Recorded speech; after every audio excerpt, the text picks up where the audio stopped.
In today's video, I wanted to share with you a recording of a webinar I ran for a very good friend's membership called the Hormone Connection. And it was aimed at nutritionists. So this will be helpful for nutritionists, but if you're non professional in the skin and health space, I think it's also really helpful because you will be able to see the changes in your skin during perimenopause and menopause and what you can do about it as well. Morning, everyone. So, focusing on skin changes in perimenopause and menopause. The intention today is giving you an overview of skin. I know we talked a lot about acne in the other webinar, but today we're going to focus more on skin basics and what happens, changes during perimenopause and menopause. And I will go through why it happens and what you can do to improve at home. So things that you can advise your clients, if they complain about it, and also treatment options in clinic, just so that you are aware of it and that you can advise your clients to do more research if they are interested in it. So I won't go through this, but in terms of background, in terms of skin, really, my first interest is really in skin and aesthetics before I went into hormones. And my background with my skin is I had acne at the beginning of my 20s and then, later on continued into my 30s. And then my skin has changed in my 40s to be more very sensitive, reactive, and more dermatitis stroke eczema, usually get in my hands and my face. And I grew up with my mother who had very bad eczema, very bad psoriasis. I remember seeing her patches, all over her back. But I lost her when she was 46 years old. So she always told her friends that her daughter was going to be a doctor so that I could help her with skin. So unfortunately, I couldn't. So my hope is doing what I do now to help women with their skin concerns, really. So this is, everybody knows this, our skin is a reflection of what's going on inside of us and gives us clues to our health. So leave aside in terms of acne, when we are aging, if you think about the skin when it's very dry or very reactive, think about that also could be happening inside of our body as well, whether it's dehydration, whether it's kind of shrinking. Think about the brain, think about bone. So the skin is shrinking in terms of getting lots of lines and wrinkles. It's sort of aging. Think about what is also happening inside the body as well. So let's look at top skin concerns for perimenopause and menopause. So we've got dry or itchy, plus or minus itchy or sensitive skin, lines and wrinkles, hormonal acne, and then redness or flushing, example, rosacea. So skin issues are very common in perimenopause and menopause patients. If you're looking at the Edinburgh Royal Infirmary Menopause Clinic, 46% of women attending a specialty menopause clinic reported skin problems caused by menopause in a questionnaire study. Okay, dry skin is a predominant complaint. Now, 44% thought HRT actually made their skin condition better. Now, people don't often, actually, they never go on to HRT saying that it will help my skin, and it's never an indication to fix the skin. But majority of them say that it actually helps with their skin, so they've noticed an improvement. So let's look at skin 101 first, because by understanding the skin, then you understand what happens or how hormones, when hormones decline during or hormone change during perimenopause and menopause, and how that can affect the skin and what symptoms it can affect. So we all know skin has the three layers: epidermis, dermis, and subcutaneous. So we look at epidermis, which is the top layer. This is a waterproof barrier. It's important because it prevents loss of moisture and contains cells that produce the pigment. And then you've got the dermis, which is the middle layer. Okay, so this contains the collagen, the elastin, the blood vessels and nerves, hair follicles and sweat glands, all the important things really. And the collagen gives the smooth, firm, wrinkle-free appearance everybody loves, and the elastin gives the ability to bounce back. And then the last is subcutaneous tissue, which is the padding underneath and is made up of the fat, connective tissue, providing the padding and the shape. Okay. And this is all important because, think of it as protecting organs for the skin, but also the face as well, so that you don't see the skeletal kind of features, but also in terms of pigmentation, when women have more pigmentation as you grow older, and also redness as well. If they have a lot of redness, if their skin is thinner, then you see a lot of redness a lot more prominent as well. So we talked about skin having receptors for hormones, okay? And I will just give summary of the hormones we talked about during the other webinar. So we got the estrogen, it's a diva hormone, make things kind of juicy, plump, lush, kind of hydrated. So it helps to promote collagen production as well. So progesterone is a calming best friend. We need it in balance. So it calms the skin, reducing breakouts, irritation, redness, and also helps with sleep and moods as well. You've got testosterone, called the bad boyfriend. So we need a little bit because it's helpful, because it helps to maintain the strength of your muscles, your bones, your brain function as well. It also helps to regulate the oil production and firms the skin as well. So think about, how that can help in terms of anti-aging. The other two hormones, you got the insulin, which stimulates ovaries to produce testosterone, but also increase conversion of testosterone DHT, activates insulin growth factors. So this is more important in terms of oil production, acne, skin tags. If you've got a lot of insulin, then you may get skin tags because of the activating of the IGF. And cortisol, diverting glucose to muscle and brain because we need it, because they modulate inflammation, circulation, like blood circulation as well, and then the cellular turnover. So when we have, cortisol, when we have a rise of cortisol, it gets the blood circulation to your brain and to your gut, brain into your muscles to take action to focus, but then it draws the blood away from your digestive system, your pelvis or your pelvic organs, and your skin as well. So you kind of look a bit of sallow, yellowness, kind of pale, if you're always stressed, really. Another hormone that we we look at as well during perimenopause is thyroid hormone.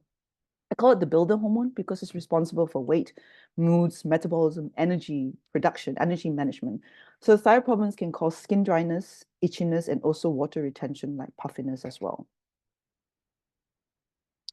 So if we look at age, what happens with the hormones? Okay, so if you look from 25 years old to 75 years old, okay, so if you look at perimenopause, which is kind of like the time leading up to menopause, all of us know the definition of perimenopause, leading up to menopause, and usually can start as early as 35 years old. So that's when it starts. And then when menopause happens, which is diagnosed in retrospect 12 months after you stop your last period, and that is when you stop actually producing any hormones. Now, at the start of perimenopause, you actually drop the progesterone first because we start ovulation becomes we don't ovulate as often or as regular, so we're not going to produce as much progesterone. So progesterone actually drops first. Okay, then slowly estrogen drops as well. And then when menopause happens, then estrogen drops quite drastically. So with progesterone, okay, perimenopause, there's actually two parts. So if we look at testosterone, it's kind of more of a gradual drop. And I just want you kind of look at this part here, okay, this part here, if you can see, when the estrogen drops a lot, the ratio of testosterone to estrogen is changed.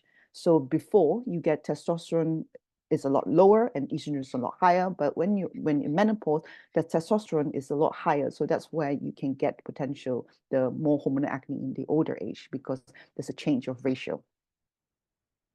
So we look at skin changes with age. If we look at perimenopause, so the first part of perimenopause, like I said, where the progesterone drops first, you can get more hormonal acne, okay? And I didn't mention that as well. So you also get the possible estrogen dominance because there is less progesterone, you can get more of a relative estrogen dominance. And because there's more estrogen, then you can get increased histamine triggering, urticaria, rosacea. So that's kind of what happens in terms of the more estrogen dominance. First part, perimenopause, so early part. So kind of 35 to maybe 45 or 40s. And then you get the second part of perimenopause. That's when estrogen drops more or drops the same, similar to the progesterone as well. So that's when you get more red, dry skin and get rosacea, more lines and wrinkles as well. And then finally, you get menopause when you completely very, very low levels and you get more dry, itchy, sensitive skin. So you can see kind of how the skin changes from perimenopause to menopause. So what happens with estrogen deficiency in the skin? It can lead to dry skin. That's very common. Like we talked about, dry skin is a predominant complaint for women in menopause. You can get pruritus, basically very itchy skin, acne as well. You can get hair loss. You can get atrophy. So causing skin thinning, skin aging. Now, skin thinning, you think, okay, what's wrong with it? But skin thinning then increases risk of UV damage.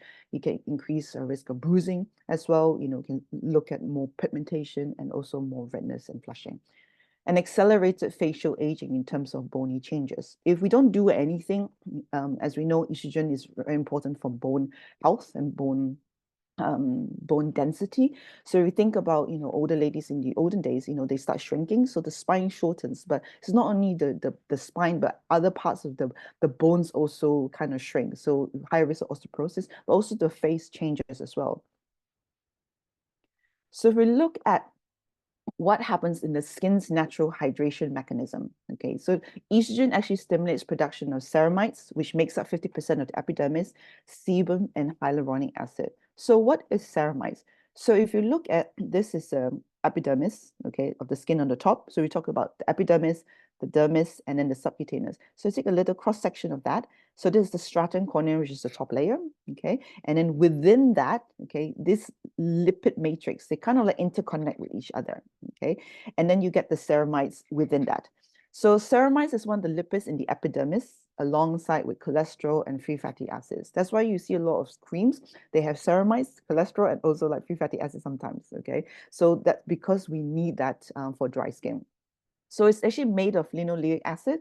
So you can find that in skin products, but also you can increase your ceramides through dietary sources as well. And it helps to form the skin barrier because these lipids are waterproof. So it helps to prevent water loss and also water evaporation from your skin. So it binds to the corneal site like mortar on the brick walls. So if you think about, if there's less cement in the bricks, it becomes more brittle. It's easy to break. Okay, it's much more sensitive, and it's also can potentially, bugs can go in. So increase sensitivity and more reactive to triggers, environmental triggers. Okay, but when there is the mortar, I spelled mortar wrong there. Okay, so when there is a lot more ceramides, there's a really good mortar between the bricks or the cement bricks, it becomes more resilient or more waterproof or more strong, really. So when people talk about epidermal impairment or the epidermis impairment thing, so that it means there is kind of leaky. So we talk about leaky gut. So this is kind of like what we call leaky skin, really. Okay, so water evaporates, but also increased chance of infection and irritation as well. So it says stops evaporation of water and stops toxins from getting in. So next, it produces sebum as well. So sebum, we talk about, if it's too much, okay, we don't want it because it can cause acne, but we also need it because it helps to provide this protective and waterproof top layer as well. So that is produced by the hair follicles, and it helps to create that protective layer. The hyaluronic acid, skin accounts for 50% of hyaluronic acid in the body. So if you look at this cross section, so you've got the epidermis here, and then you've got the dermis and the subcutaneous. The hyaluronic acid is actually within the dermis layer.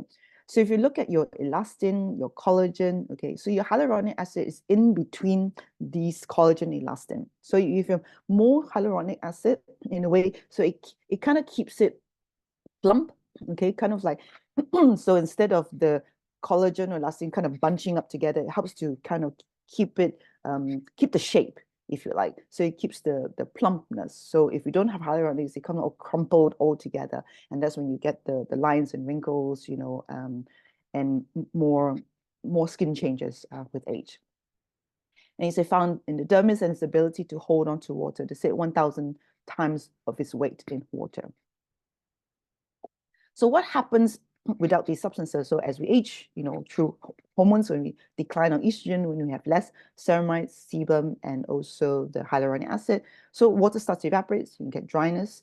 The cells don't turn over properly because when your skin is dehydrated, your skin actually don't really exfoliate very well. So when your skin is hydrated, there is a self-exfoliation mechanism. So I always tell patients is actually, when you're younger, you actually don't need an exfoliator because when it's hydrated, your skin will actually exfoliate itself. So when it doesn't exfoliate, it can get very scaly appearance and scaly irritation as well. And the skin barrier is impaired, so it's more prone to irritants and becomes sensitive.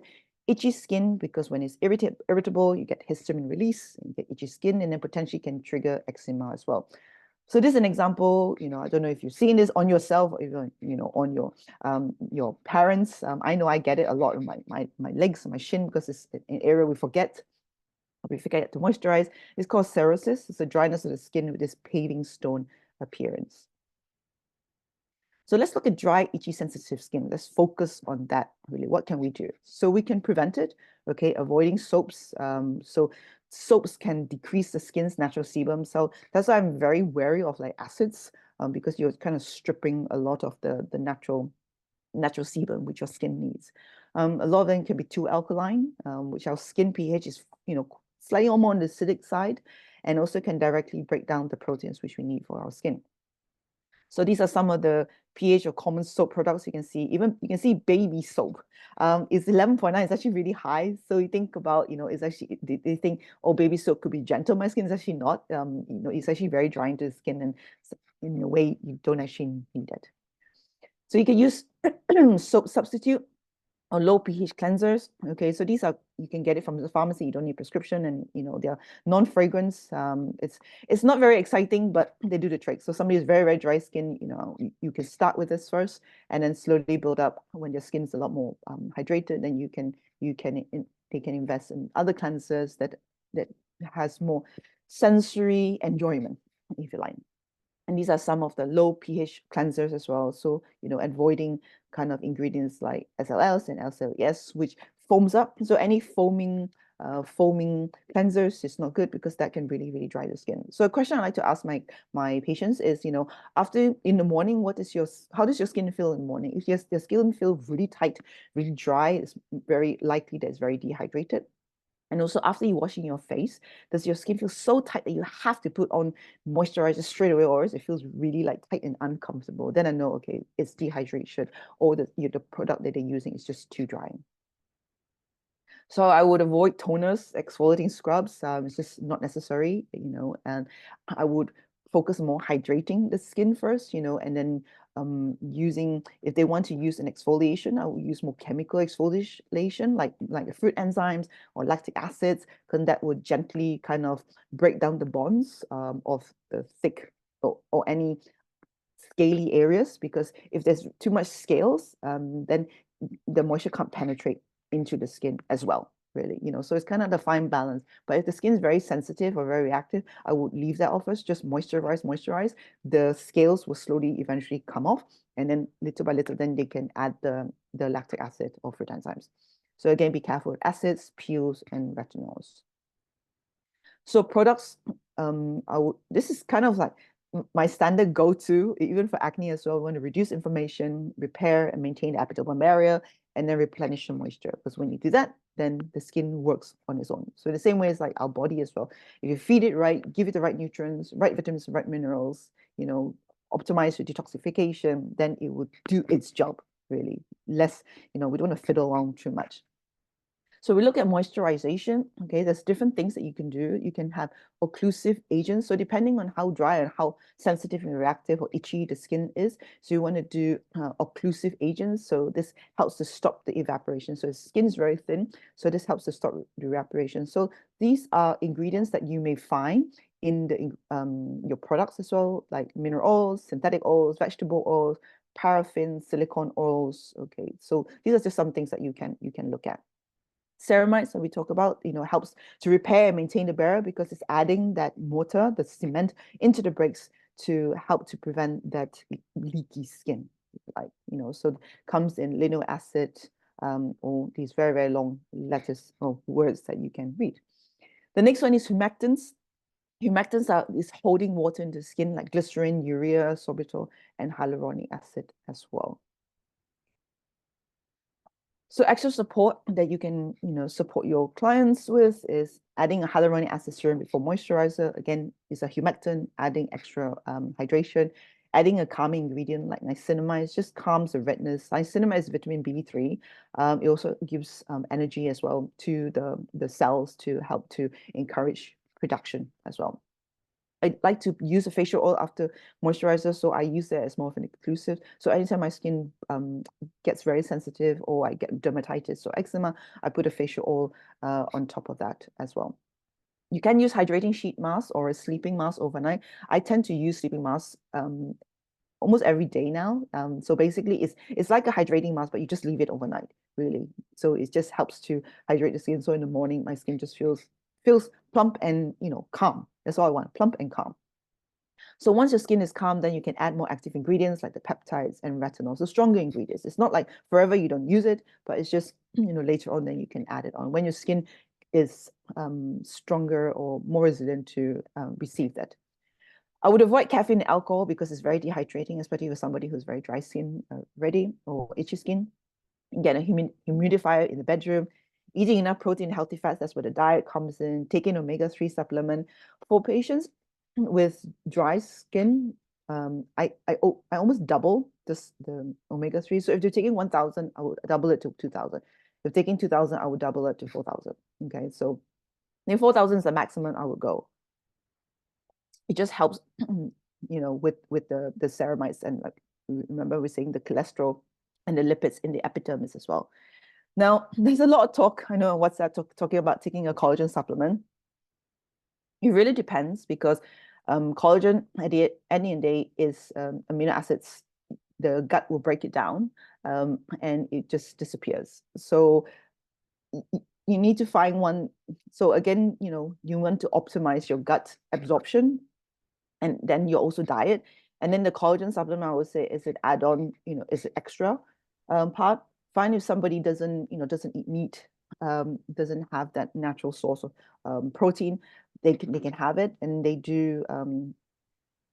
have marine and also bovine collagen as well. But I would recommend taking at least 10 grams a day, or else it just 5 grams is nothing. It doesn't do anything really. Okay. But some patients swear by it, and you question whether if you don't take anything and you take collagen, then it may be better than nothing, really, because normally they add other ingredients as well, really. Currently, I take a collagen supplement, but sometimes I forget if I feel I've taken too many things, but now I'm taking a lot of stuff. All right. So these are some of the procedures. Again, this is just for your awareness, really. Okay, so you can have what we call skin booster mesotherapy. So it's almost injectable moisturizers into your skin by small needle pricks into the epidermis or into the dermis. Platelet-rich plasma, where we draw out your blood and then centrifuge it down, and that will activate the platelets to release growth factors and re-inject back into the skin. Then you can also use LED light therapy, particularly red light therapy, that will help to firm up collagen, help to calm inflammation down as well, reduce redness as well.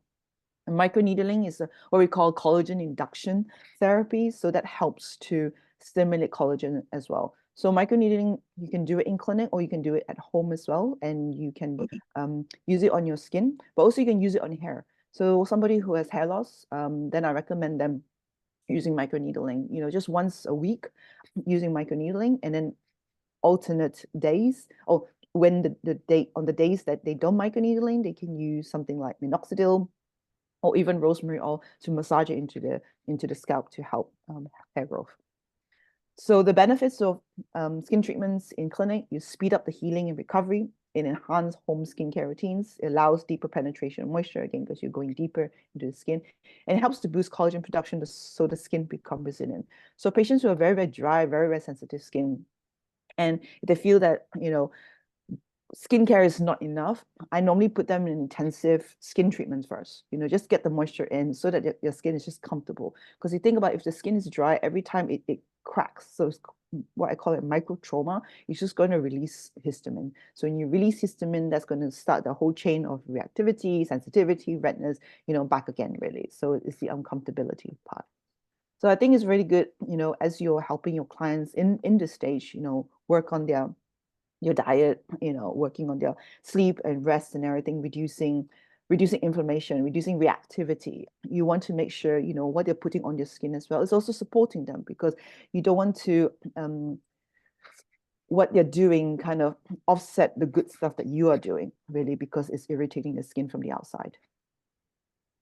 Now, other causes of itchy skin. So these things is important to be aware of.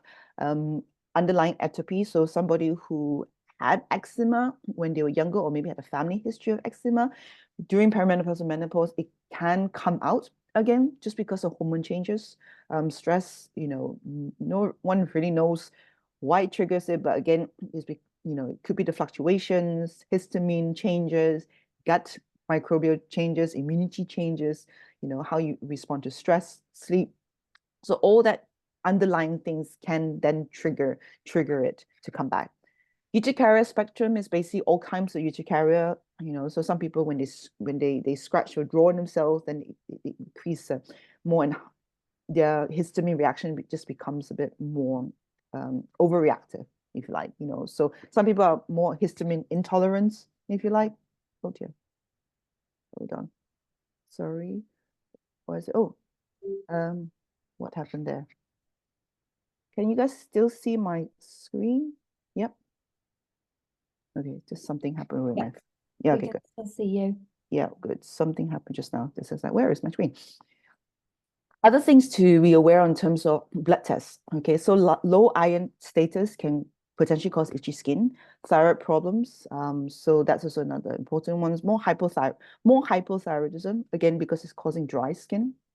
And then, um, with the thyroid, hypothyroidism can cause problem nails, hair, and skin as well. So dry, itchy skin. So it's important you can check your thyroid as well.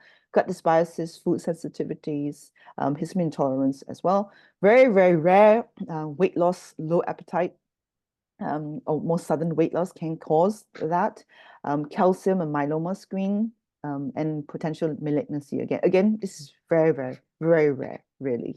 So when someone has itchy skin, you can ask them, do they notice any lumps on your neck, or the lymph nodes is enlarged, if their immune's very low, ask them to get more of like a screening, really, blood test screening. Don't scare them saying go get tumor markers, but more of a screening and get yourself checked out. Okay. Oh, okay. So next one is redness and flushing. So redness and flushing, there's two types. Okay, menopausal flushing rosacea. So you got one inflammatory. So this one is represented. You see more papules, pustules, absence of comedones. Remember, you basically stretch the skin, and comedones are basically the whiteheads and blackheads as you normally see in acne. You don't have this, but you have more papules, which is kind of flat little small the bumps, and pustules just little white parts in it. It's mainly in the central face, and the skin burns, and it's usually very sensitive. Rosacea patients sometimes oily, sometimes dry, so it's not really a fixed thing. And there's another one called erythema telangiectasia, which basically is permanent redness. So with the inflammatory, it comes and goes. It triggers, then it comes. With this one, is permanent. And because you get a lot more broken veins, thread veins, and then when the skin gets thinner as we age, and it just becomes a lot more present. There's another also cause, a potential cause of rosacea as well. Similar to, yeah. Oh, is somebody asking a question, or I'm just hearing something? Okay, Emily, good. Now, with acne, we know about P. acne, okay, the P. acne bacteria, which is a commensal bacteria on the skin. So Demodex mites is actually a parasite that's found in the skin follicle and the sebaceous gland. Again, this is very common, and it is found in overactivity in skin biopsies in people with rosacea. Okay, now there's a debate that whether it causes rosacea or it's a result of rosacea, really. So we're not sure which one is, but they suspect that when there's an abundance, it could trigger an immune response or inflammation caused by certain bacteria that are associated with these mites as well. So with these one, sometimes an ivermectin, which is like a lotion and a cream that removes this. It's an antiparasitic cream, So that's why some patient it helps using these. Now, whether it correlates to someone having parasites internally, there is no research to show that.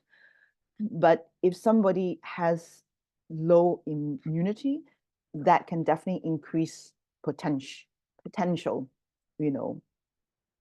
attack by any overgrowth of either yeast, fungus, bacteria, or even parasites.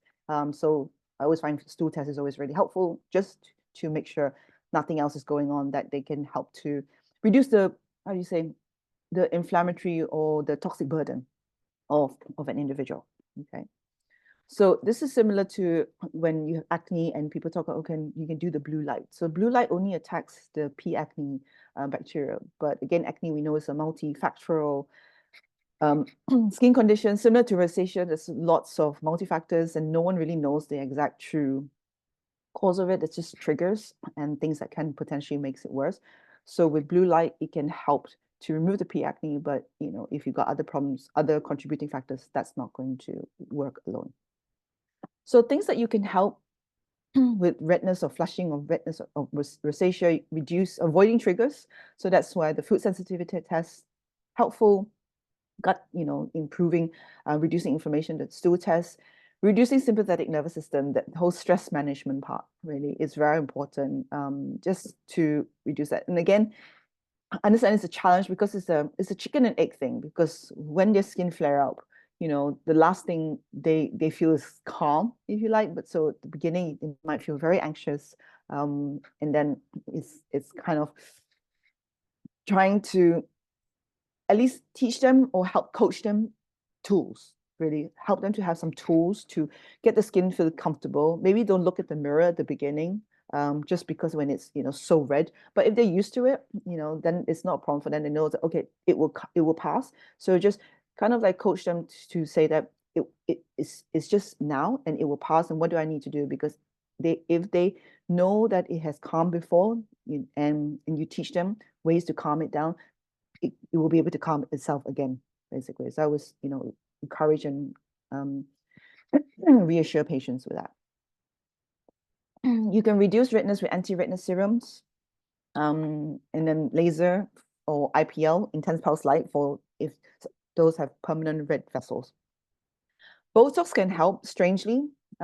Usually we inject it into the pores itself, and it's something to do with, it regulates the oil production, because Botox actually reduce oil production. So sometimes can help with pore size and also with acne with very uncontrolled or excessive oil production. And if severe, get medications to reduce inflammation, flushing, and redness. And this is mainly more of the antiparasitic tablets, and also the antibiotics as well, which some people helps. We talked in length acne with a whole webinar last week. So just things to remind you. Okay, so prevalence, we still have it. 25% women in their 40s and 15% women 50s and older. We talked about increasing androgen estrogen ratio. Remember the graph we looked at. So the androgen levels may be low or normal, and usually the jawline and chin, but also can affect the neck, chest, back, and other parts of the face, and may be present with other signs of androgen excess. Hair on the face, and male pattern hair loss. So why does this happen? Why do we have signs of androgen index when the androgens are normal or even low? Okay, now if we look at women who do not have acne in this age group, okay, they typically tend to have higher androgens than women who do not have acne. Okay, so they're thinking whether it's sensitivity in the hair follicles, or it could be intrauterine production of sex hormones. Okay, so we look at hormones, how they can be released, endocrine, paracrine to each other, autocrine in each other, intracrine within itself. And with this, we can't measure this, right? Because it's not in the bloodstream. So most sex hormones are actually produced in the periphery tissues after menopause. It's not really ovaries because it stopped producing it. So we looked at this. Skin is not just a target organ for hormones, but also produces its own hormones, and also activates and deactivates hormones as well. So in this case, you can see how this can cause acne, even with low androgens as well. Other causes of adult acne, spoke about inflammation, gut dysbiosis, medication, stress, food intolerance, sugar imbalance, insulin resistant, metabolic syndrome, and overuse irritating products. Especially in this age group, as we're all kind of bombarded with advertising in terms of anti-aging, strip, need to remove all the lines, wrinkles, and everything. And there is a time and place, I agree, but it's overusing it if you like, and these products, they may be comfortable using in their 30s, but when you go in the 40s and 50s, their skin has changed. We spoke about, you get a bit more dry, and this products can strip their natural hydration, and it's not suitable anymore, really. But now you guys know how to, treat or manage acne, so this will be not a problem for you. We talk about internal, external. From webinar, external, we hydrate, encourage healthy regeneration, reduce inflammation, and repair epidermal barrier. Internal, reduce inflammation, always the first thing I always focus on, balance, optimizing sugar regulation, and balance and optimize hormones. So lastly, we talk about lines and wrinkles because everybody's worried about them, even though they don't say it, but they still worry about them. And why is this? Because estrogen actually stimulates collagen. There are actually 28 types of collagen in our body. Okay, not everything is down to for useful skin, but collagen accounts for 98% of the dry weight of the skin. So if you look at young skin, so that's where the dark purple part is the collagen, and in the aged skin, you can see it's kind of become less dense and a lot thinner. Okay, so estrogen receptors are in the fibroblasts and epidermal keratinocytes. And 30% of the skin collagen is lost in the first 5 years after menopause, and then 1 to 2% per year. Okay, so that's why women in their 40s, if they are concerned and if they want to optimize their skin, then I always encourage them to optimize the collagen production in their 40s, because then they're preparing themselves in their 50s, and also because they still have collagen, so their cells can still produce collagen. So whatever products they do, whatever they're doing internally and externally as well, you're actually supporting the cells to produce collagen. When in the 50s, it's still possible, but it's a little bit more difficult because they don't have the natural estrogen to produce collagen, unless they're taking HRT. Then it's a different case, really. Their skin doesn't change as much. I mean, give you an example. I have a patient, she's been doing more than 10 years now, but she's in her 40s, but she has ovarian cancer. And then, very bad endometriosis. And so she had a hysterectomy and oophorectomy as well. And she's in her mid-40s, but now she's probably 1 or 2 years now post, and the skin has not changed much, really, because she was put on HRT by her gynecologist, and her oncologist as well. And so her skin has not changed, so it's kind of maintained from the 40s to the 50s, because she's still stimulating and still supporting that. So skin atrophy correlates reduction in bone mineral density. So remember, I talk about the clues of your skin. So if skin's thinning, think about, okay, what else is thinning? What else is shrinking? Is my brain shrinking? Is my bone shrinking? Because if you look at the skeletal aging of the face, so if you look at the young female, okay, so this is a normal bone skull. In the older female, okay, the cheek or the maxilla part here, it gets kind of flatter, kind of shrinking. So that's why the orbits becomes a lot wider. So that's why the eyes get a bit more sunken. The nose, you can see here, it's a lot going out, but this part here, it becomes wider. So that's why nose kind of become kind of more flatter, and the chin as well, or the jaw, becomes shorter and kind of narrower. So it starts getting more jowls, and the chin as well changes. So the chin becomes more upwards. And so if you look at the old cartoons of witches, the chin's going up. So that's what happens as we age, because the jawline kind of shortens and the chin kind of tilts up, and everything shrinks. The face comes inwards, really, because of that. So it's unfair. I know Mother Nature she's playing a very cruel joke, or or she thinks it's funny, really, or maybe this is male influence, really. So if you look at the mean age, men just age quicker than men. Women age quicker than men. So if you look at facial aging rate, so when they hit menopause, you can see it just age much, much quicker, because of the estrogen changes. Not just our skin and face, but also like our brains, our bones as well, which is higher risk, really, compared to males. They don't have that risk because they don't have that estrogen decline. They have andropause, which is testosterone, but that decline is a lot more gradual compared to women when it's just sudden hard drop. So these are just some concerns. I hear from patients: more visible lines and wrinkles, loss of firmness and elasticity, heavier upper eyelids and brows, dark circles under eyes, puffy eyes, loss of glow, jowls, marionette lines, which is this part here, double chin, turkey neck, which is the stringy things on the neck, crepey skin under the eyes or the neck, and thin lips. So all these are just a combination of changes in the bone, changes in the muscle as well. It thins, changes in the skin, dehydration as well. That's why for women who exercise, you can see, or do weight training or resistance training, they are the skin is different really, because it maintains.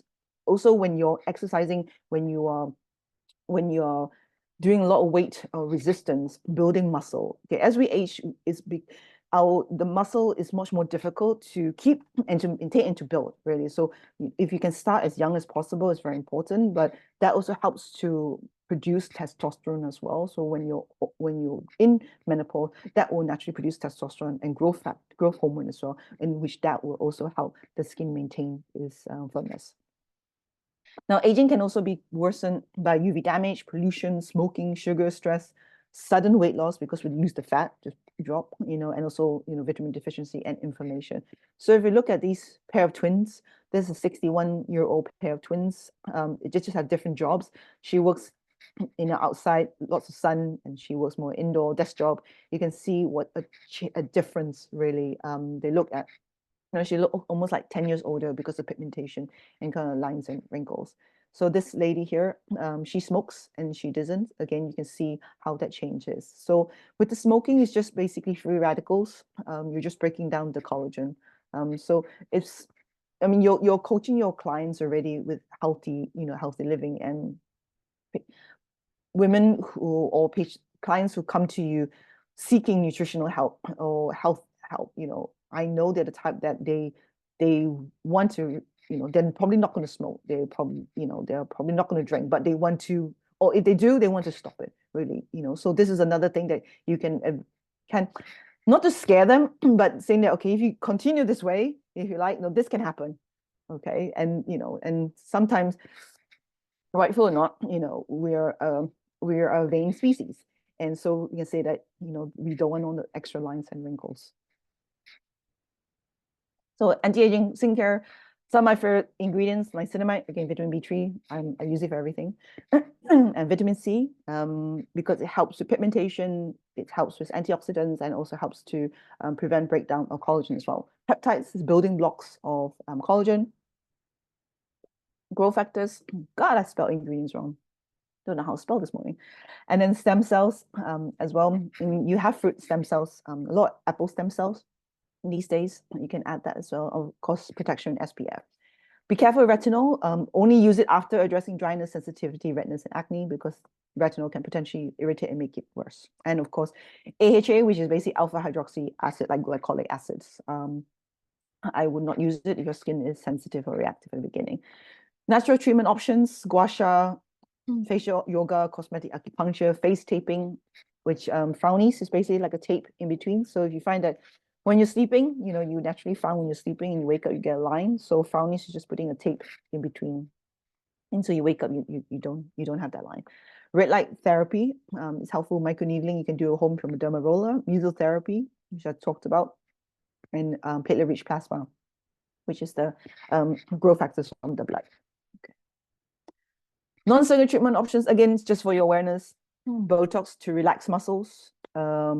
So some muscles, we can get hyperactivity. If you like the chin, because of the jaw shortening, then the chin becomes more hyperactive. Then you can get what they call a cobbled chin. As they talk, the chin starts to move and kind of wriggle. Botox can help that. And then, Botox can help to just raise the eyebrows to give, what's it called, chemical brow lift as well. Or some people, if feel, or tension headaches, it can help with tension headaches. So if they have big deep frown but also have tension headaches, Botox can help. It also can help migraines. Botox can help migraines as well, or one of the treatment options for migraines. So somebody who's trying to be healthy, if you like, trying to exercise and everything, but they found their migraine is really problematic, or they have teeth grinding, Botox can help that as well, relieve those symptoms. Derma fillers is just to restore volume that's lost. It's hyaluronic acid, so it breaks down naturally to carbon and water.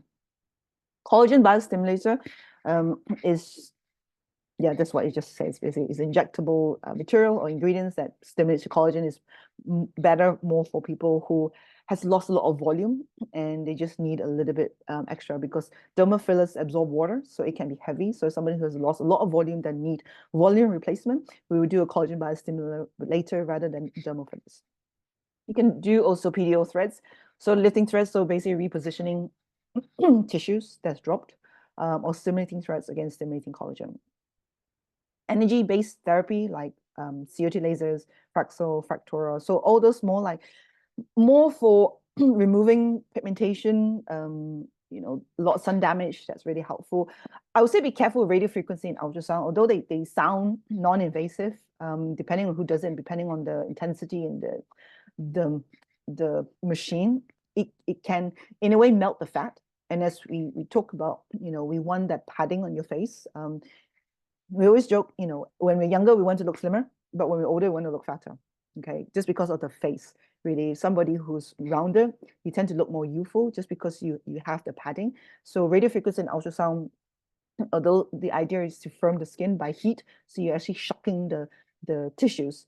You're traumatizing the tissues by heat, really, to stimulate collagen. But it can potentially cause damage or can cause shrinkage of the fat cells. Or flip side, it can cause hypertrophy of the fat cells. There was a famous, what is it called? There was a famous model. Oh, my brain, there's a famous model. She's one of the supermodels with Cindy Crawford. I just can't remember her name. And she had cool sculpture on her face. It's meant to tighten and firm up the skin. But she then had a adverse reaction, and it caused hypertrophy, that she started blowing up, really. And I know she sued the company because she's a model. She couldn't work for a long time, really. Yeah, if the name comes in, I'll remember that. So extra support, for lines and wrinkles, like reducing inflammation. Always same thing, going back, reducing inflammation, that's the big thing. Optimizing gut health, optimizing sugar regulation, because when you have too much sugar, you can get crystallizations or glycation of the cells. So it's almost like the glycation in the cells kind of like breaking all the proteins around it. So you can also increase lines and wrinkles with sugar glycation. Reducing, or healthily managing stress is important. I like this because it's sunshine, space, solitude, and silence. Think about it when you go on holiday, when you go on a retreat and you're on your own, your time to just no distractions. You come back, you just look more refreshed and just look more, youthful. Therapy, if you have unresolved grief, resentment and anger, because all that will weigh someone down, or weigh us down, really, and that is just very, we talk about psychology, the psychology part with skin, and that is so important, because it's an energy sucker, but it's just a negative energy that will just pull you down and just shrink you. It's like, you start frowning and your face will just become like sad and angry, and you don't want that. If now I know our clients and patients don't want that as well. Weight resistance training, I cannot highlight this enough. It's so important. I didn't add that, but cardiovascular is important as well. For your heart health. And it's also important because it also improves in boosting circulation as well. But you don't want to do too much. So it's a balance as well. So I would say maybe 2 cardio a week. Walking is great. Just gentle walking every day to get your heart rate up. That helps as well.